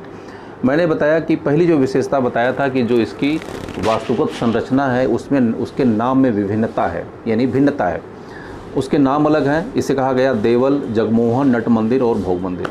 इसके बाद जो अगली विशेषता है कि नागर शैली के जो मंदिरों को बनाया गया है, विशेषकर जो खजुराहो स्टाइल के मंदिर हैं, उसको एक बहुत ऊंचे स्थान पर बनाया गया है, यानी जो उसकी फाउंडेशन है, जो उसकी प्लिंथ है, वह काफ़ी ऊंची है।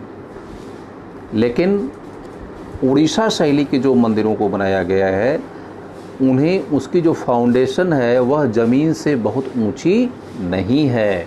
यह बहुत ही बेसिक डिफरेंस दोनों में है, तो यह इसको ध्यान रखिएगा। सिविल में दोनों में अंतर पूछता है। इसके बाद अगली विशेषता नेक्स्ट, कि जो उत्तर जो नागर शैली के और जो खजुराहो शैली के जो मंदिर हैं उसमें स्तंभ यानी पिलर्स का अपने आप में महत्वपूर्ण रोल है। पिलर्स का अपने आप में महत्वपूर्ण रोल है। जब गुप्त काल के प्रारंभिक मंदिरों को भी मैंने आपको बताया था, तो उसमें बताया था कि इसका जो मंडप होता था उस मंडप में पिलर्स को स्थापित किया जाता था, जो कि ये पिलर्स हाईली डेकोरेटेड होते थे। लेकिन जो उड़ीसा शैली के मंदिर हैं इसमें स्तंभों का हमें साक्ष्य नहीं मिलता है, स्तंभों को साक्ष्य नहीं मिलता है। हाँ, स्तंभ सिर्फ मंदिर के भार को सपोर्ट करने के लिए जो बहुत आवश्यक हैं उसके लिए प्रयोग किया गया है। इसीलिए मंदिर का जहाँ फ्रंट पोजीशन होती, जो आगे वाला पोर्शन जहाँ पर कि मंदिर आगे की तरफ झुका होता है, वहाँ पर सिर्फ 4 पिलर्स का हमें साक्ष्य प्राप्त होता है, 4 पिलर्स। और उस पिलर्स का उद्देश्य किसी प्रकार के श्रृंगार या डेकोरेशन के लिए नहीं बनाया गया है, बल्कि उन्हें सपोर्ट देने के लिए बनाया गया है मंदिर के स्ट्रक्चर को। तो यह दोनों में बहुत ही बड़ा अंतर है कि जो खजुराहो शैली के मंदिर बने हैं, चाहे वो गुजरात शैली के बने हों, चाहे मथुरा शैली के मंदिर बने हैं, उसमें टेम्पल पिलर उसमें अपने आप में एक महत्वपूर्ण इंग्रेडिएंट्स है। लेकिन जो उड़ीसा शैली के मंदिर बनाए गए हैं उसमें पिलर्स का हमें अभाव दिखाई देता है। जो पिलर्स बनाए गए हैं सिर्फ जो है वेट को कैरी करने के लिए बनाए गए हैं, अदरवाइज इसका कोई भी रोल नहीं है। अच्छा,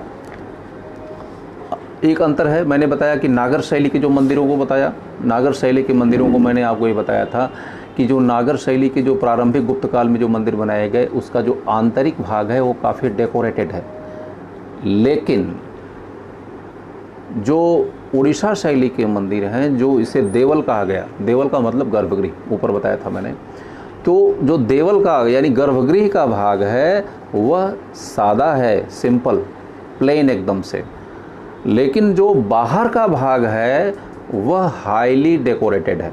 जो बाहर का मंदिर का जो बाहरी भाग है वह हाईली डेकोरेटेड है। तो यह दोनों शैलियों में मैं आपको अंतर भी बताते हुए चल रहा हूँ। अगली विशेषता है जो मैं बताने जा रहा हूँ, अगली जो विशेषता है कि जो नागर यानी जो उत्तर भारत के जो इधर के मंदिर बने हुए हैं, इस मंदिर के चारों तरफ कोई चहारदीवारी का रेखांकन नहीं किया गया है, यानी वाल जिसे कहा जाता है। मंदिर को बनाया और मंदिर के चारों तरफ जैसे कि एक बहुत बड़ी घेरेबंदी कर दिया, ऊंची दीवार बना दिया, जिसे चहारदीवारी कहा जाता है। तो जो खजुराहो शैली के मंदिर हैं, जो गुजरात शैली के मंदिर हैं, जो मथुरा शैली के मंदिर हैं, जो कश्मीर शैली के मंदिर जो मैंने आपको बताया था, इन मंदिरों में किसी भी प्रकार का कोई जो फोर्टिफिकेशन नहीं मिलता है, यानी चहारदीवारी के अंदर इसे नहीं बनाया गया है। लेकिन जो उड़ीसा शैली के जो मंदिर बनाए गए हैं, पहली बात कि उन मंदिरों की संख्या बहुत ज़्यादा है। जैसे कि भुवनेश्वर में 150 मंदिर बनाया गया, कोणार्क में भी मंदिरों की संख्या बहुत ज़्यादा है। लेकिन जब इन सभी मंदिरों को बनाया गया तो इन सभी मंदिरों के चारों तरफ एक बहुत ऊंची चहारदीवारी का निर्माण किया गया और इसके चारों दिशाओं में 4 प्रवेश द्वारों को स्थापित किया गया। ठीक है, तो यह दोनों में बहुत ही महत्वपूर्ण अंतर है। ठीक है, तो इस मंदिर को जो बनाया गया, इस मंदिर के चारों तरफ जो बहुत ऊंची, ये दोनों में बहुत बेसिक डिफरेंस है कि जो खजुराहो स्टाइल के मंदिर हैं इसके तरफ चहारदीवारी नहीं है। उड़ीसा शैली के जो मंदिर बनाए गए, उड़ीसा शैली के जो मंदिरों को बनाया गया, उन सभी मंदिरों के चारों तरफ एक बहुत ही ऊंची वाल का कंस्ट्रक्शन किया गया और उस चारों दिशाओं में 4 प्रवेश द्वारों की स्थापना की गई। This is the very difference. ठीक है, ये दोनों में बहुत ही महत्वपूर्ण अंतर है। अच्छा, उड़ीसा शैली के मंदिरों को बनाने में जो स्टोन का यूज़ किया गया वह लोकल स्टोन का यूज़ किया गया है, यानी क्षेत्रीय उसमें स्टोन का यूज़ किया गया है। उदयगिरी पहाड़ी और खंडागिरी पहाड़ी जो कि उड़ीसा की महत्वपूर्ण पहाड़ी मानी जाती है, इसी प्रकार के पत्थरों के द्वारा इसका जो है निर्माण किया गया अपने आप में। ठीक है, तो यह महत्वपूर्ण विशेषताओं के बारे में मैंने आपको बताया। एक बार इसका मैं दोबारा फिर से आप लोगों के सामने इसका जो रिवीजन मैं कर देता हूँ कि जो उड़ीसा शैली के जो मंदिर बने हुए हैं, उड़ीसा शैली के जो मंदिर बने हैं, इन मंदिरों की महत्वपूर्ण जो विशेषताएं हैं वन टाइम मैं आपको बता देता हूँ। कि मैंने आपको बताया कि उड़ीसा शैली की जो पहली विशेषता है कि गर्भगृह को देवल या विमान कहा गया, उसके आगे के पोर्शन को जगमोहन कहा गया, उसके आगे के पोर्शन को नट मंदिर कहा गया और उसके आगे के मंदिर को भोग मंडप कहा गया। इसके बाद अगली जो मैंने अंतर आपको बताया कि नागर शैली के मंदिरों के जो विशेषकर जो है इधर के हैं, खजुराहो शैली के मंदिर हैं, उसको एक ऊंची प्लिंथ पर उसका निर्माण किया गया है। लेकिन जो यहाँ के मंदिर है, उड़ीसा शैली के मंदिर है, उनको ऊंची प्लिंथ पर उसका निर्माण नहीं किया गया।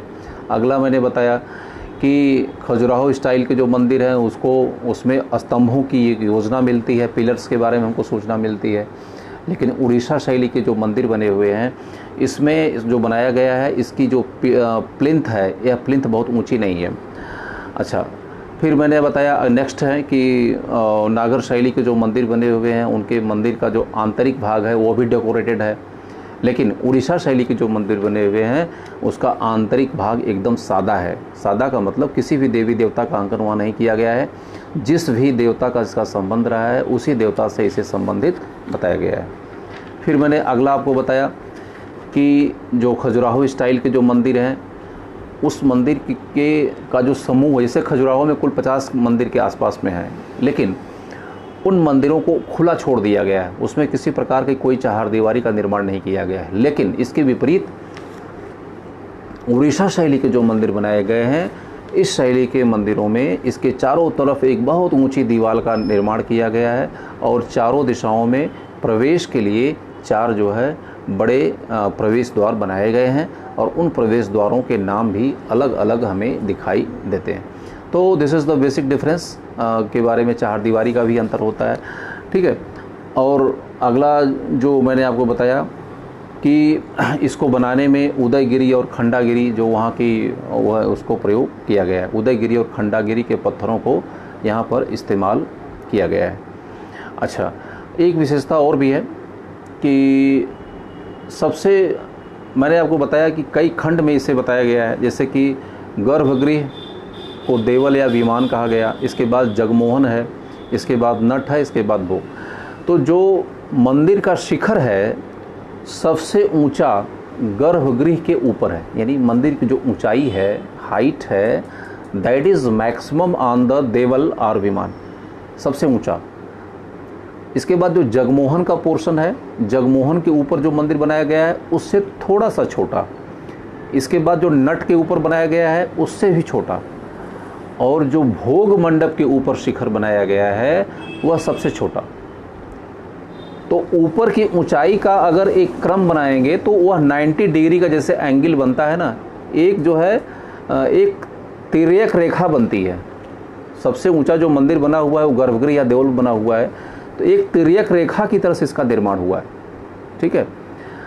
तो तिर्यक रेखा यह अपने आप में, यह जो कंस्ट्रक्शन माना जाता है यह अपने आप में बहुत ही महत्वपूर्ण है। तो गर्भगृह सबसे ऊंचा है और भोग मंडप का जो शिखर है सबसे नीचा है। अब उनके बीच में अगर रेखा खींचेंगे एक तिर्यक रेखा का निर्माण होता है। अच्छा, द्रविड़ शैली के जो मंदिर हैं इसके ठीक उल्टे हैं। द्रविड़ शैली के जो अधिकतर मंदिर हैं एकदम ठीक इसके उल्टे हैं, यानी जब मंदिर में आप प्रवेश करेंगे तो उस प्रवेश द्वार के ऊपर जो भी शिखर बनाया गया है उसे गोपुरम कहा जाता है, वह सबसे ऊंचा है, वह सबसे ऊंचा है। और जैसे जैसे आप मंदिर में प्रवेश करते जाएंगे तो मंदिर के शिखर की ऊंचाई कम होती जाएगी, और जब गर्भगृह आएगा तो गर्भगृह की ऊंचाई सबसे कम आपको हो जाएगी। तो जब यहाँ का जो जाता है बंदा, जब उसको समझ जाता है कि ये मंदिर का जो शिखर सबसे ऊंचा है तो देवता की प्रतिमा यहाँ पर स्थापित हो गई, वह जान जाता है इसको। लेकिन दक्षिण भारत में यह चीज़ें जो है बहुत ही क्लियर। उत्तर भारत के जो मंदिर बनाए हुए हैं वह गर्भगृह बहुत ही प्रकाशित बनाया जाता है, एल्यूमिनेटेड बनाया जाता है, प्रकाशित बनाया जाता है, यानी जहाँ गर्भगृह में जाएंगे वहाँ प्रकाश की बहुत अच्छी व्यवस्था रहेगी। लेकिन दक्षिण भारत के जब मंदिरों में जाएंगे आप तो जो गर्भगृह होगा, गर्भगृह में थोड़ा आपको अंधकार दिखाई देगा, प्रकाश नहीं दिखाई देगा, अंधकार दिखाई देगा, ठीक है। जैसे लगा कि शाम का टाइम हो गया है, तो वहाँ प्रकाश की व्यवस्था कम रहती है। क्यों ऐसा किया जाता है? क्योंकि वह थोड़ा रहस्यमय दिखाई देता है, मिस्टिक दिखाई देता है, और लगता है कि जिससे कि स्पिरिचुअलिटी कुछ आपको लगता है कि नहीं, कुछ नई चीज़ें हैं, अलग चीज़ें हैं, इसमें कुछ आध्यात्मिकता का बोध होता है। तो मैंने बताया कि ये अपनी अपनी फ़िलासफ़ी का अंतर है। उत्तर भारत की जो फ़िलासफ़ी है नागर स्टाइल, मैंने बताया था, जो द्रविड़ परंपरा है उसकी अपनी एक अलग फ़िलासफ़ी है। जो उत्तर भारत की परंपरा है, जो विश्वकर्मा की परंपरा है, वो अलग है। दक्षिण भारत की जो परंपरा है मैमत की और मांसाहार की परंपरा है। तो this is differ from the one place to other place, and such type of the things are created by the philosophies of the sculpture, ठीक है। तो इस प्रकार से चीज़ों को मैंने आपको बताया।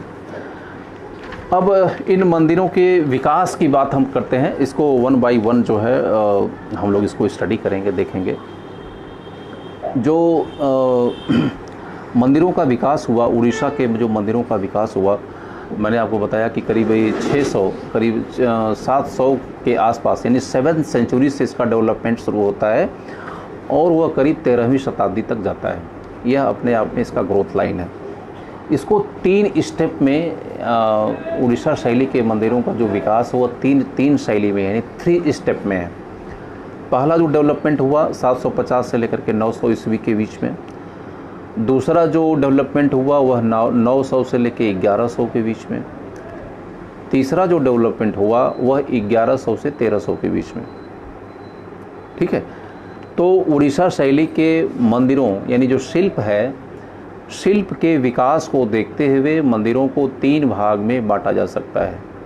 पहला जो सीक्वेंस है 750 से लेकर के 900 के बीच में, दूसरा है 900 से 1100 के बीच में, तीसरा है 1100 से 1300 के बीच में।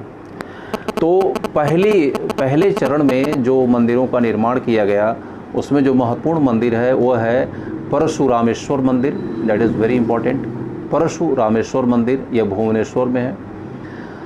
सेकेंड स्टेज में जो मंदिर का निर्माण किया गया 900 से 1100 के बीच में, इसमें मुक्तेश्वर मंदिर है और भुवनेश्वर का लिंगराज मंदिर है और जगन्नाथ का पुरी मंदिर है।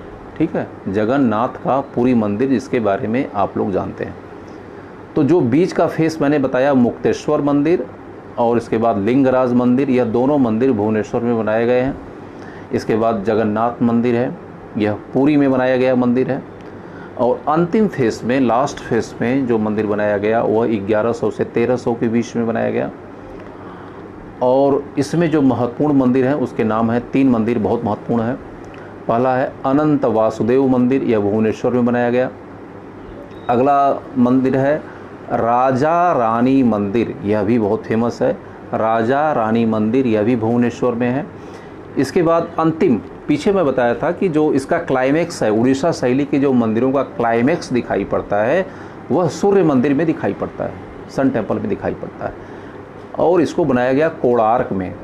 कोणार्क पुरी से थोड़ी सी दूर पर स्थित है, करीब 20 से 25 किलोमीटर की दूरी पर कोणार्क स्थित है।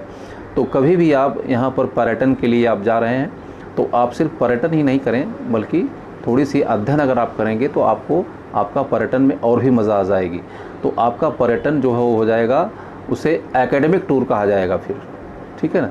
तो एक बार अगर मेरा आप लेक्चर भी देख लेंगे तो जो महत्वपूर्ण विशेषताओं के बारे में आपको चीज़ें स्पष्ट हो जाएगी, कौन सा मंदिर कहाँ पर है। तो 3 स्टेप के चरण को मैंने बताया, उड़ीसा शैली के जो मंदिर बनाए गए हैं 3 स्टेप में बनाए गए हैं और इसमें ये चीज़ें महत्वपूर्ण हैं। हम आगे की तरफ आगे बढ़ते हैं। इस शैली के जो महत्वपूर्ण मंदिर हैं उसमें 3 मंदिर का हम विशेष रूप से अध्ययन करेंगे। इसमें है लिंगराज मंदिर है, दूसरा है पुरी का जगन्नाथ मंदिर है जो कि बहुत इम्पोर्टेंट है, और इसके बाद राजा रानी का मंदिर है, और इसके बाद फिर कोणार्क का सूर्य मंदिर। इतने मंदिरों को हम लोग स्टडी यहाँ पर करेंगे। ठीक है।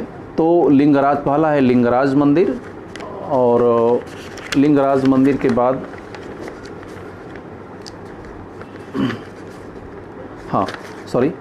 पहला है लिंगराज मंदिर मैंने आपको बताया, दूसरा है पुरी का जगन्नाथ मंदिर है, और इसके बाद राजा रानी का मंदिर, इसके बाद फिर कोणार्क का सूर्य मंदिर। इतने मंदिरों के बारे में हम लोग स्टडी करेंगे। अच्छा, एक चीज़ और है, इसको स्टडी करने के बाद फिर अगले स्टेप एक है कि पूछता है रथ योजना क्या है।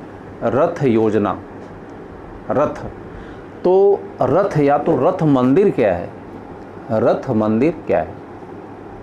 आपको पता है कि जो कोणार्क का सूर्य मंदिर है, कोणार्क का जो सूर्य मंदिर है उसे रथ मंदिर कहा जाता है। तो बहुत से लोग यह अनुमान लगाते हैं कि जो रथ मंदिर है, चूँकि रथ बनाया गया है इसीलिए इसे रथ मंदिर कहा जाता है। यह बहुत बड़ी भूल है।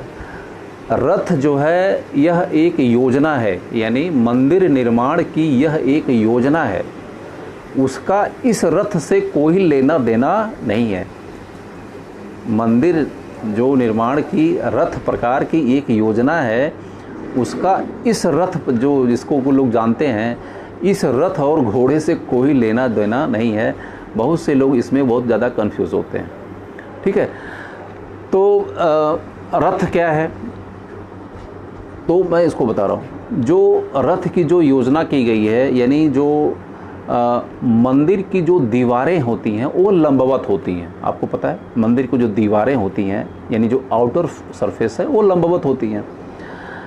तो उन जो दीवारों को पूरे के पूरे उसके शिखर से लेकर के उसके भूमि तक, उसको अलग अलग भागों में बांटा गया है, अलग अलग पार्ट में बांटा गया है। यह निर्माण के लिए भी बांटा गया है और अच्छा लगने के लिए यह निर्माण का भी योजना है और डेकोरेशन का भी योजना है। तो मैं आपको बता रहा हूँ कि रथ योजना क्या है। पहले बताया कि इस रथ योजना का संबंध घोड़े और रथ से लेना देना नहीं है, जो कि 95% लोगों को मैं पढ़ाया हूँ, जानता हूँ, लोग यही जानते हैं। तो मैं बता रहा हूँ इसका क्लेरिफिकेशन आपको कि रथ योजना क्या है। मैंने बताया कि जो मंदिर की जो बाह्य दीवारें हैं उसके कई उपविभाग किए गए हैं। देयर आर द मेनी सब divisions of the outer wall of the temple. ठीक है, पहले मंदिर को 3 भागों में बांटा गया, इसे त्रिरथ कहा गया। मंदिर की जो बाह्य दीवार है यानी बाह्य दीवार है उसको 3 भागों में बांटा गया, इसे त्रिरथ कहा गया। फिर 4 भागों में बांटा गया, चतुर्रथ कहा गया। इसके बाद सप्त रथ की भी योजना मिलती है। सप्त रथ का मतलब मंदिर की जो उड़ीसा शैली के जो मंदिर हैं उनकी बाह्य दीवार को 7 डिफरेंट पार्ट में डिवाइड किया गया है, इसे सप्तरथ कहा जाता है। और जो मैक्सिमम हमको मिलता है वह 9 रथ मिलता है, यानी 9 भागों में डिवाइड किया गया है। तो ये क्वेश्चन पूछा गया है, बहुत अच्छा क्वेश्चन सिविल सर्विस का है, ये मार्वलस क्वेश्चन, कि कोणार्क के मंदिर का विभाजन किस रथ योजना पर आधारित है? सप्तरथ, पंचरथ, नवरथ, दिस इज़ द क्वेश्चन। तो ये आसान नहीं है, मतलब कि अगर आप इसको डीप थोड़ा सा नहीं जानते, क्वेश्चन सिविल के यहाँ से बनते हैं। सप्तरथ योजना क्या है, पंचरथ योजना क्या है, चतुर्रथ योजना क्या है, नवरथ योजना, मैक्सिमम 9 लेवल हमको दिखाई पड़ता है। नवरथ का मतलब उसमें 9 रथ नहीं बना हुआ है नवरथ का मतलब कि उसमें 9 रथ नहीं बना हुआ है, बल्कि मंदिर का जो आउटर जो स्ट्रक्चर है उस स्ट्रक्चर को 9 पार्ट में अलग अलग बांट करके उसको बनाने के हिसाब से उसको डिस्ट्रीब्यूट किया गया है। यह नवरथ योजना है। लेकिन जब हल्का हुल्की पढ़ेंगे आप तो फिर यही हालें होंगी, ठीक है ना। तो इस प्रकार के, अच्छा एक चीज़ और मैं बता दूं, फिर मैं कंक्लूड कर रहा हूं, हमको लगता है क्लास मेरी लंबी काफ़ी हो गई। इस मंदिर के पत्थरों को जोड़ने के लिए कहीं पर भी न तो सीमेंट का प्रयोग किया गया है, न तो मसाले का प्रयोग किया गया है, न तो गारे का प्रयोग किया गया है। यानी जो 50 से 60 मीटर जो ऊंचे मंदिर हैं, इतने विशाल मंदिर, इसके बड़े बड़े पत्थरों को जोड़ने के लिए कहीं पर भी किसी प्रकार के सीमेंटिंग टेक्नोलॉजी का यूज़ नहीं किया गया है। सीमेंटिंग टेक्नोलॉजी का मतलब कोई गारा का यूज़ नहीं किया गया है, कोई मसाला का यूज़ नहीं किया गया है, कोई सीमेंट का यूज़ नहीं किया है, कोई नहीं। आप हैरान रह जाएंगे, सभी मंदिर के जो हैं जुड़े हुए हैं। अच्छा, जो खजुराहो शैली के जो मंदिर हैं उसमें एक जो नई चीज़ें हमको दिखाई पड़ती हैं। खजुराहो शैली के जो मंदिर हैं उसको कहीं कहीं लोहे के जो है छल्ले से बांधा गया है। यानी मंदिर के जो बड़ी बड़ी बहुत ऊंची ऊंची जो पत्थर की सिल्लियाँ हैं, उन सिल्लियों को लोहे के खांचे के द्वारा उसको बांधा गया है, जिससे उसकी जो है प्रेशर या दबाव पड़ने पर खिसक के किनारे न चला जाए। लेकिन जो उड़ीसा शैली के मंदिर बने हुए उसमें यह योजना नहीं है। इसमें क्या किया गया है, पत्थर का जो किनारा है, 2 पत्थर के किनारे को खांचेदार बनाया गया है। खांचेदार मतलब ऐसे खांचेदार बनाया गया, ऐसे कुछ बनाया गया है जिससे कि पत्थर का एक खांचा दूसरे खांचे में फिट हो जाए और वह स्वाभाविक रूप से वह एक दूसरे को बांधा रहे। तो ऐसा योजना, जैसे कि एक खांचा ऐसे हो गया और एक खांचा जो ऐसे हो गया, ऐसे 2 पत्थरों को रखा गया तो दोनों पत्थरों को खांचे को इस तरीके से फिट कर दिया गया। तो उड़ीसा शैली के जो मंदिर बनाए गए हैं उन मंदिरों में किसी भी प्रकार की सीमेंटिंग टेक्नोलॉजी का प्रयोग नहीं किया गया है, गारे का नहीं प्रयोग किया गया है, सीमेंट का यूज़ नहीं किया गया है। तो उसको बांधने के लिए, पत्थरों को बांधने के लिए 2 पत्थरों के टुकड़ों के बीच में उनको नुकीला नहीं बल्कि खांचेदार बनाया गया, जिससे कि एक दूसरे में फंसे रहें और इसमें किसी भी प्रकार का कोई अवरोध यानी प्रेशर पड़ने पर कोई वो ना हो सके। तो ये उड़ीसा शैली के महत्वपूर्ण मंदिरों के बारे में बताया। और जो मैंने 4 से 5 मंदिरों के बारे में मैंने बताया, 4 से 5 जो मंदिर हैं उसके बारे में जो मेरी अगली क्लास होगी, नेक्स्ट क्लास होगी, उस क्लास में हम इसकी चर्चा करेंगे। और मेरी आप लोगों को राय है कि सिविल सर्विस या किसी भी एग्ज़ाम का कोई शॉर्टकट नहीं होता है, शॉर्टकट के चक्कर में कभी मत पड़िए। ल्यूसेंट की किताबें हैं। ल्यूसेंट आपके लिए महत्वपूर्ण हो सकती है बेसिक के लिए, लेकिन ल्यूसेंट से आपका बेड़ा नहीं पार होगा, ध्यान रख लीजिएगा। ल्यूसेंट अगर आप पढ़ करके समझते हैं कि आप आईएएस बन जाएंगे तो आप सपने में भूल जाइए इसको। तीसरी बात है, टेक्स्ट बुक को पढ़िए। तमाम जो कोचिंग की, तमाम जो इंडिया की जो नई नई कोचिंग खुली हैं, बड़ी बड़ी कोचिंग, इन कोचिंग्स ने अपने नई नई किताबों को छपवाया है। तो लोग, जो विद्यार्थी होता है वो जानता है कि यही ऑथेंटिक है। वो ऑथेंटिक किताबें नहीं है, ये गाइड है, गाइड, ये गाइड है। और गाइड पढ़ करके कभी भी आप आईएएस नहीं बन सकते हैं, आप ध्यान रखिएगा। तो जो बड़ी बड़ी कोचिंग की किताबें हैं, आप उसको बेशक आप कंसल्ट करो, हम उसको बुरा नहीं मानते हैं, लेकिन उसको आपको ईज़ कर देती है समझने में थोड़ी सी। लेकिन अगर आपको रेफरेंस को यूज़ करना है तो आप टेक्स्ट बुक को पढ़ना सीखिए, अगर आपको अच्छा सिलेक्शन लेना है, अच्छी चीज़ों को जानना है। तीसरी चीज़ें हैं कि सिविल सर्विस के लिए या किसी भी एग्ज़ाम के लिए राइटिंग स्किल बहुत इंपॉर्टेंट है। मैं बहुत जोर देता हूँ राइटिंग स्किल पे। और बहुत से लोगों से हमारी मुलाकात होती है, उनके पास तो इतना ज्ञान होता है कि ऐसे लोगों को आईएएस बना दें, अधिकारी बना दें, लेकिन वो खुद नहीं बन पाते हैं। मैं ऐसे बहुत लोगों से मिला हूँ, ठीक है। और बहुत से ऐसे छात्रों को भी जानता हूँ जिनके पास परम ज्ञान है, लेकिन उनकी जो राइटिंग स्किल है बहुत ही ख़राब है। जिन छात्रों को पढ़ाते हैं वो आईएएस बन जाते हैं, अपने आईएएस नहीं बन पाते हैं, अपने टीचर बन के रह जाते हैं। वो यह खामी क्यों है, यह समस्या क्यों है? इस समस्या का सिर्फ एक सलूशन है कि जो बहुत विद्वान हो गए हैं, बहुत ज़्यादा किताबों को पढ़ लिए हैं, उनके पास जो ओरल नॉलेज है दैट इज़ ग्रेट, बहुत अच्छा नॉलेज उनके पास है, लेकिन जो उनका एक्सप्रेशन है that is the most awkward, most dangerous, most verse.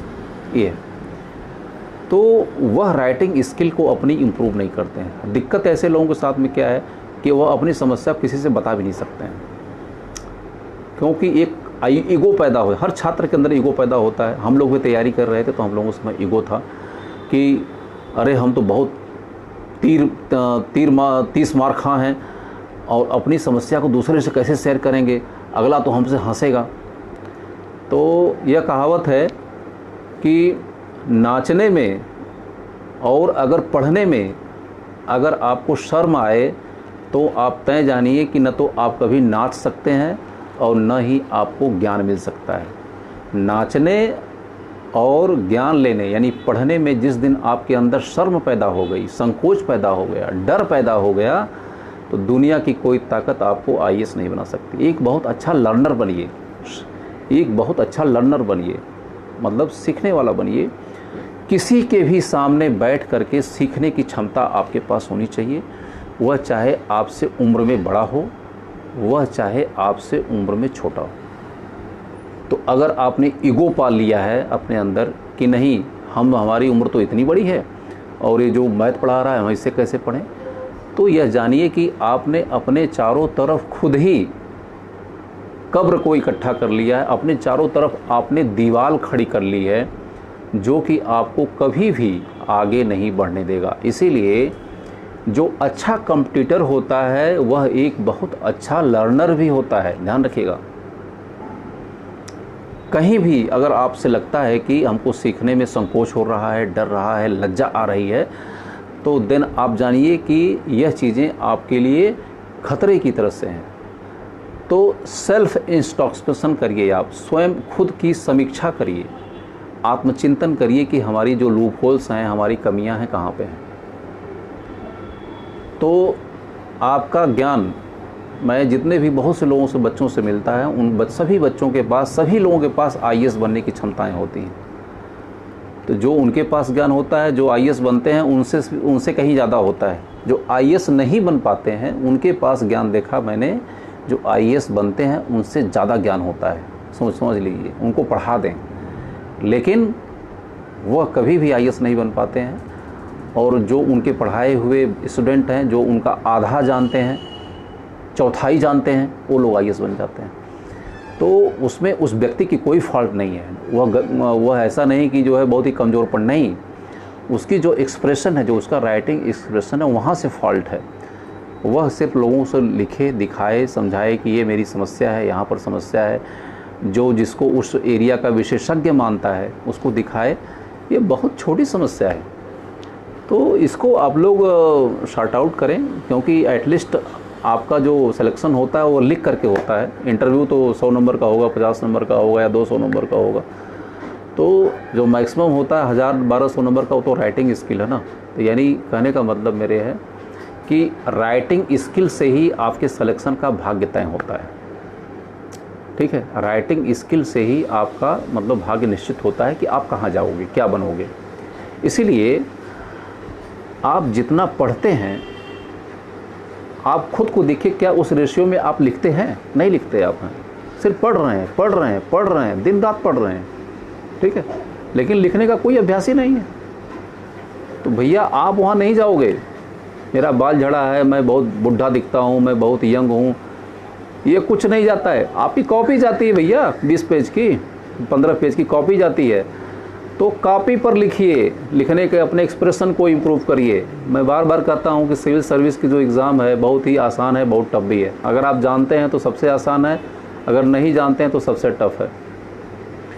तो मेरी बातें अगर आपको बुरी लगी होंगी तो बहुत अच्छी बात है, चुभी होंगी अगर आपकी मेरी बातें तो बहुत अच्छी बात है, और नहीं भी लगी हैंगी तो फिर लगनी चाहिए। ठीक है ना। इन्हीं बातों के साथ में अपनी बातों को हम लोग क्लोज़ करते हैं। सैटरडे यानी शनिवार को मेरी फिर से जो है लाइव क्लास 11 बजे से ही शुरू होगी। आप हमें ज्वाइन कर सकते हैं। और जो लोग हमें जूम पे ज्वाइन करना चाहते हैं, जूम पे, तो मेरी ही साइट पर आप जाके देख लीजिए। उसमें मैं 9305586683 मैं नंबर भी शेयर किया हूँ। उस नंबर के माध्यम से व्हाट्सएप पर अपना जो है नाम और लिख करके भेज दीजिए। शाम को मेरी क्लास चलती है जूम पे 5 से 7 के बीच में, आप वहाँ से भी हमसे लिंक हो सकते हैं। और जो ऑप्शनल आपका सब्जेक्ट अगर हिस्ट्री है तो हिस्ट्री में भी मैं आपका सहयोग कर सकता हूँ, और फिलॉसफी अगर है तो वो भी मैं कर सकता हूँ। 2 मेरे विशेषज्ञता के क्षेत्र हैं। और किसी भी प्रकार का कोई क्वेश्चन है, प्रश्न है, तो आप हमसे सीधे जो है फ़ोन नंबर के माध्यम से जो हम व्हाट्सअप दिया है उसके माध्यम से आप हमसे संपर्क बना सकते हैं, राब्ता बना सकते हैं। बहुत बहुत शुभकामनाएं और बहुत बहुत स्नेह और आशीर्वाद। ठीक है, और मेरी शुभकामनाएं हैं कि आप लोग सेलेक्ट हों। थैंक यू, नमस्कार।